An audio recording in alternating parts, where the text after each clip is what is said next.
আৰু ইতিমধ্যে GMCHত জুবিন গাৰ্গৰ মৰণোত্তৰ পৰীক্ষা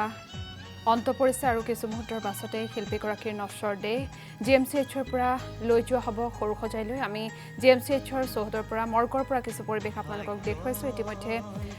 যিকেইগৰাকী বিশেষজ্ঞ চিকিৎসকে মৰণোত্তৰ পৰীক্ষা সম্পন্ন কৰিছিল তেওঁলোক ইতিমধ্যে বাহিৰলৈ ওলাই আহিছে আৰু কিছু মুহূৰ্তৰ পাছতেই মৰ্মৰ শিল্পীগৰাকীৰ নশ্বৰ দেহ বাহিৰলৈ উলিয়াই অনা হ'ব।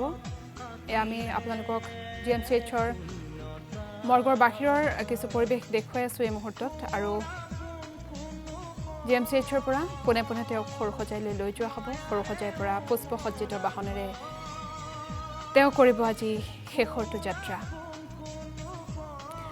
যিহেতু বিভিন্ন ধৰণৰ দাবী উত্থাপন হৈছিল, যথেষ্ট ৰহস্যৰ সৃষ্টি হৈছিল জুবিন গাৰ্গৰ মৃত্যুক লৈ। অসমৰ সম্পত্তিক কেনেকৈ হেৰুৱাব লগা হ'ল, কিয় হেৰুৱাব লগা হ'ল, কাৰ ভুলৰ বাবে হেৰুৱাব লগা হ'ল, কাৰ গাফিলতিৰ বাবে, কাৰ দায়িত্ব জ্ঞানহীনতাৰ বাবে হেৰুৱাব লগা হ'ল, তাক লৈ বহুতো প্ৰশ্ন উত্থাপন হৈছিল, বহুতো ৰহস্যৰ সৃষ্টি হৈছিল, বিভিন্নজনৰ বিভিন্ন অভিযোগ আছিল। তাৰ পাছতেই অসমীয়া ৰাইজে সমস্তৰে দাবী উত্থাপন কৰিছিল যে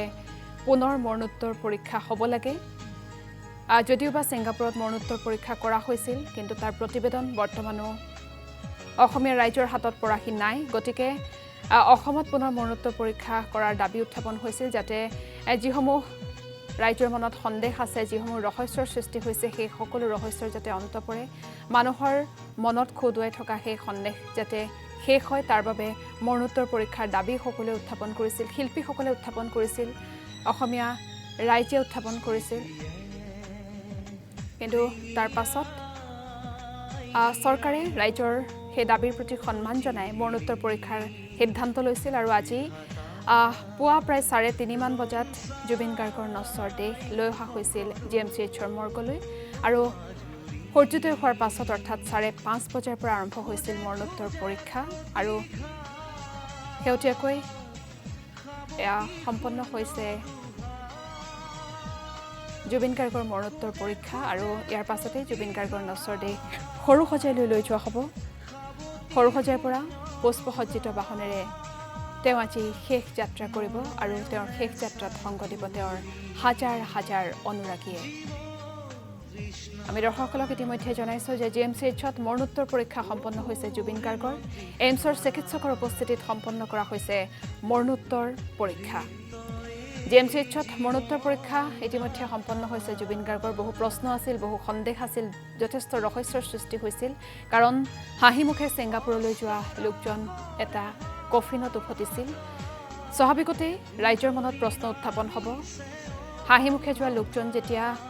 এটি পাৰ্থিৱ শৰীৰ হৈ উভতিব, সকলোৰে মনত নিশ্চয় প্ৰশ্ন উদয় হ'ব আৰু এনেসমূহ প্ৰশ্নৰ যাতে অৱসান হয়, এনেসমূহ সন্দেহৰ যাতে অৱসান হয়, তাৰ বাবে সকলোৱে দাবী কৰিছিল, সকলোৱে আহ্বান জনাইছিল চৰকাৰক যাতে মৰণোত্তৰ পৰীক্ষা কৰা হওক। পোনপটীয়াকৈ প্ৰস্তুতি গগৈৰ ওচৰলৈ গৈছোঁ। প্ৰস্তুতি গগৈ,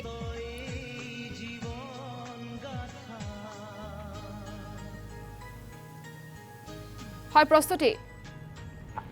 হয় আইচেংখা আপুনি শুনিবলৈ পাৰিছে চাগে। জুবিন গাৰ্গৰ যি মৰণোত্তৰ পৰীক্ষা, সেই মৰণোত্তৰ পৰীক্ষা ইতিমধ্যে সম্পন্ন হৈছে আৰু কেইটামান মুহূৰ্তৰ পাছতেই GMCHৰ মৰ্গৰ পৰা জুবিন গাৰ্গৰ নশ্বৰ দেহ পোনে পোনে লৈ যোৱা হ'ব সৰুসজাই ষ্টেডিয়ামলৈ আৰু সৰুসজাই ষ্টেডিয়ামত কেতবোৰ যাৱতীয় কাম কাজৰ পাছতেই তেওঁক যি সোণাপুৰস্থিত তেওঁ য'ত আচলতে আজি অন্ত্যেষ্টিক্ৰিয়া সম্পন্ন হ'ব, সেই সোণাপুৰলৈ লৈ যোৱা হ'ব। ইতিমধ্যেই ৰাস্তাৰ কাষে কাষে অগণন তেওঁৰ যি গুণমুগ্ধ, তেওঁৰ যিসকল অনুৰাগী আছিল, সেই অনুৰাগী আহিছে প্ৰিয় শিল্পীগৰাকীক এবাৰ ওচৰৰ পৰা চোৱাৰ যি হেঁপাহ, সেই হেঁপাহেৰে। আৰু পুৱাৰ 5:15 লগে লগে অৰ্থাৎ সূৰ্যোদয়ৰ লগে লগে এই জনপ্ৰিয় শিল্পীগৰাকীৰ যি মৰণোত্তৰ পৰীক্ষা, সেই মৰণোত্তৰ পৰীক্ষা আৰম্ভ হৈছিল আৰু এতিয়া 8 প্ৰায় 8 বজালৈকে তেওঁৰ যিখিনি মৰণোত্তৰ পৰীক্ষাৰ কাম কাজ, সেই কাম কাজসমূহ চলি আছিল। কিছু সময় পূৰ্বে আমি খবৰ পোৱা অনুসৰি মৰণোত্তৰ পৰীক্ষা সম্পন্ন হৈছে আৰু কেইটামান মুহূৰ্তৰ পাছতেই তেওঁক মৰ্গৰ পৰা লৈ অহা হ'ব আৰু এই যি পুষ্পসজ্জিত বাহনখন দেখিছে, সেই পুষ্পসজ্জিত বাহনতেই তেওঁৰ আজিৰ যি অন্তিম যাত্ৰা, সেই অন্তিম যাত্ৰা আৰম্ভ হ'ব আৰু অন্তিম যাত্ৰা প্ৰথমতে GMCHৰ মৰ্গৰ পৰা সৰুসজাই ষ্টেডিয়ামলৈ, তাৰ পাছতেই সৰুসজাই ষ্টেডিয়ামৰ পৰা সোণাপুৰলৈকে আৰম্ভ হ'ব। আৰু আজি এই সকলোৰে খুব হিয়াৰ আমঠু সকলোৰে অসুখ হৃদয়ৰ স্বৰৰ এই প্ৰিয় শিল্পীগৰাকীক বিদায় দিয়াৰ ক্ষণটো সকলোৰে বাবে কঠোৰ আৰু ৰাইজৰ যিটো আচলতে বিশ্বাস যিটো আস্থা যি মৰম সেয়া কেনেধৰণৰ আছিল সেয়া সমগ্ৰ বিশ্ববাসীয়ে স্বচক্ষুৰে দেখিছে কাৰণ কেনেধৰণে প্ৰত্যেকটো চুক কোণৰ পৰা অসমৰ প্ৰত্যেকটো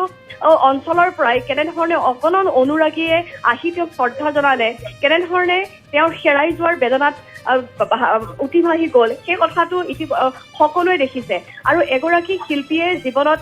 যিখিনি তেওঁৰ কৰ্তৃত্ব অৰ্জন কৰে বা যিখিনি অৰ্জন কৰে এয়াই হৈছে ৰাইজৰ মৰম আৰু এই ৰাইজৰ মৰম অৰ্জন কৰাত জুবিন গাৰ্গ সফল হৈছে কাৰণ এনেধৰণৰ পৰিৱেশ আৰু দ্বিতীয়বাৰলৈ অসমৰ ৰাইজে কেতিয়া দেখিব সেয়া আচলতে চিন্তা কৰিব লগা এনে এটা পৰিৱেশ বা এনে এজন শিল্পীক অসমে কেতিয়া লাভ কৰিব সেয়াও চিন্তা কৰিব লগা ইতিমধ্যে মুখ্যমন্ত্ৰী ডক্টৰ হিমন্ত বিশ্ব শৰ্মাই কালি উল্লেখ কৰিছে যে 50 বছৰলৈ অসমে হয়তো এনেগৰাকী শিল্পী পাবনে নাপায় সেয়া চিন্তা কৰিব লগা কথা গতিকে জুবিন গাৰ্গৰ যিটো সোণালী যাত্ৰা আছিল অসমৰ লগত সেই সোণালী যাত্ৰা অগণন ৰাইজৰ তাত অংশীদাৰ আছিল অগণন ৰাইজে তেওঁক ইমান ভাল পাইছিল যে সেই ভালপোৱা আজিও অক্ষুণ্ণ ৰাখিছে আৰু সেই সোণালী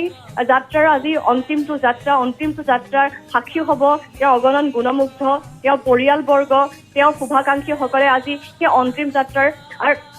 অংশীদাৰ হ'ব আৰু এই মৰণোত্তৰ পৰীক্ষা কৰিব লগা বিষয়টো ইয়াৰ পৰাই উদ্ভৱ হ'ল যে চাওক জুবিন গাৰ্গৰ যিটো মৃত্যু সেই মৃত্যুক ৰাইজে সাধাৰণভাৱে ল'ব পৰা নাই ইয়াত কিবা সন্দেহৰ গুণ পাইছে ইয়াত পৰিকল্পনাৰ গুণ পাইছে যে এই মৃত্যুৰ ৰহস্য ভেদ কৰিবলৈকে প্ৰত্যেকজন লোকেই বিচাৰিছিল যে উচিত তদন্ত হওক তদন্তৰ লগতে সমান্তৰালকৈ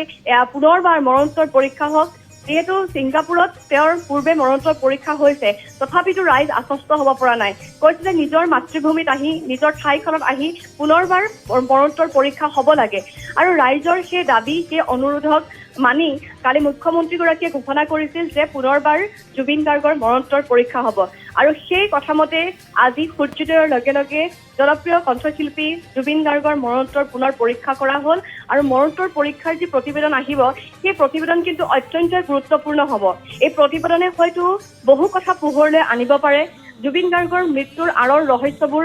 উদ্ঘাটন কৰিব পৰাৰ সম্ভাৱনা আছে সেইবাবে এই প্ৰতিবেদনখন অহালৈ সকলো ৰাইজে অপেক্ষা কৰিব লাগিব যদিহে এই ঘটনাত কোনো লোক জড়িত আছে বা কাৰোবাৰ ষড়যন্ত্ৰৰ যদি বলি হ'ল অসমৰ হিয়াৰ আমঠুগৰাকী তেনেহ'লে তেওঁলোকৰ বিৰুদ্ধে কঠোৰ শাস্তি কঠোৰ আচলতে একশ্যন ল'বলৈ ইতিমধ্যে অসম আৰক্ষী CID সকলো প্ৰস্তুত আছে জুবিন গাৰ্গৰ এই অন্ত্যেষ্টিক্ৰিয়া সম্পন্ন হোৱাৰ পাছতে তদন্ত প্ৰক্ৰিয়া অগ্ৰগতিৰে আগবঢ়াৰ পূৰ্ণ সম্ভাৱনা আছে এই ক্ষেত্ৰত যাৰ নাম সাঙুৰ খাইছে সেয়া মেনেজাৰ সিদ্ধাৰ্থ শৰ্মাই হওক বা নৰ্থ ইষ্ট ফেষ্টিভেলৰ যিগৰাকী উদ্যোক্তা আছিল শ্যাম কানু মহন্ত আৰু তাত যোৱা একাংশ লোক কিন্তু তদন্তৰ আওতালৈ অহাৰ পূৰ্ণ সম্ভাৱনা আছে তেওঁলোকক সোধা পোছা কৰিব CIDয়ে সোধা পোছাৰ অন্তত আৰু এই সমান্তৰালকৈ যিটো খুব ডাঙৰ এটা এভিডেন্স পষ্টমৰ্টমৰ ৰিপৰ্ট মৰণোত্তৰ ৰিপৰ্টটোৱে সেই তদন্তত আৰক্ষীক বা CIDক যথেষ্ট পৰিমাণে সহায় কৰিব সেইবাবেই এই প্ৰিয় শিল্পীগৰাকীৰ অৱশেষত মৰণোত্তৰ পৰীক্ষা কৰা হ'ল মৰণোত্তৰ পৰীক্ষাৰ অসমৰ যিটো ৰিপৰ্ট হ'ব ইয়াৰ সমান্তৰালকৈ ছিংগাপুৰৰ যিটো ৰিপৰ্ট হ'ব দুইটা ৰিপৰ্টৰ সামঞ্জস্য আছে নাই সেইখিনি কথাও চালি জাৰি আৰক্ষীয়ে চাব ইয়াৰ সমান্তৰালকৈ চাওক যে এইখিনি অভিযোগ আচলতে উত্থাপন হ'ল কিয় আৰু এই অভিযোগখিনি উত্থাপন হোৱাৰ পাছত আমি দেখিছোঁ যে ঘটনাটো যেতিয়া সংঘটিত হৈছিল তাৰ কেতবোৰ ভিডিঅ' এতিয়া ভাইৰেল হৈ আছে আইফাক ভাই সেই ভিডিঅ'সমূহত দেখা গৈছে যে ভিডিঅ'বোৰ পাৰ্টকৈ আহিছে খণ্ডকৈ আহিছে ভিডিঅ'সমূহ একেলগে কিয় অহা নাই আৰু এই ভিডিঅ'সমূহ যেনেকৈ পাৰ্টকৈ বা খণ্ডকৈ দি থকা বা ভাইৰেল কৰি থকা বা প্ৰকাশ কৰি থকাৰ অন্তৰালত কোন আছে ইয়াতো কিবা ৰহস্য লুকাই আছে নেকি এই কথাখিনিও কিন্তু আৰক্ষীৰ তদন্তৰ আওতালৈ আহিব এই ভিডিঅ'টো কাৰ লগত আছে এই ভিডিঅ'টোৰ চ'ৰ্চ ক'ত কোনে ভিডিঅ' কৰিছিল সেই সময়ত এই কথাখিনিও তদন্তৰ আওতালৈ আহিব বা সেই ব্যক্তিগৰাকীও তদন্তৰ আওতালৈ আহিব মুঠৰ ওপৰত জুবিন গাৰ্গৰ লগত যদি কোনো ধৰণৰ আচলতে অৱহেলা হৈছিল কাৰোবাৰ যদি নেগলিজেন্স আছিল কাৰোবাৰ যদি ষড়যন্ত্ৰ আছিল সকলোখিনি কথা পোহৰলৈ আনিবলৈ আৰক্ষীয়ে হওক বা চৰকাৰে হওক বা মুখ্যমন্ত্ৰীয়ে হওক যথেষ্টখিনি তেওঁলোকে চেষ্টা কৰিছে এতিয়া লক্ষণীয় হ'ব যে পৰৱৰ্তী তদন্ত প্ৰক্ৰিয়া কেনেধৰণে